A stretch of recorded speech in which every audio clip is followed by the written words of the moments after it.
വിഷ്ണുടാശുമന്ത്രിച്ചു വൃത്താന്തങ്ങൾ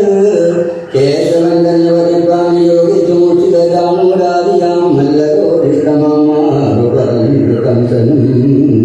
എന്നുടെ നാശം വരുത്തുവാനായിട്ടു നന്ദപദത്തിൽ നന്ദാത്മജൻ രാമനും കൃഷ്ണനും കൂടി വളർന്നതും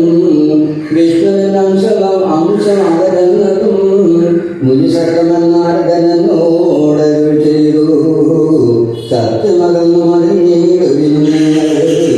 ഏകം ഫലങ്ങൾ കേട്ടതു മന്ത്രികൾ പാവം നടിച്ചു പറഞ്ഞു തരുന്നേരം നമ്മയും ശമിച്ചു പോകുന്നതാവതം നമ്മുടെ മുമ്പിൽ പറയുന്നു സത്യവും ദേവന്നത് സത്യമായി ദേവാന്തക പ്രഭോ തോന്നുന്നതില്ലയോ അഷ്ടമകാലം യുവതിയായി വന്നതും പൊട്ടരല്ലോ ദേവനാമുനിമാകളും വേദവിഭ്രാന്തരായി സത്യഗുണത്തിനായി വേദിക്ക് കേരശൂന്യം അവർക്കെല്ലാം ശ്രേഷ്ഠനാം സിംഹത്തെ കൊല്ലും ജംബുകം നാട്ടിൽ വണ്ണം പറയുന്നത് പോലെ കാട്ടിൽ പശുക്കളെ വേണ്ടി കഴിയുന്ന കാട്ടാളർക്കോ നിരാകാരികളാകുന്ന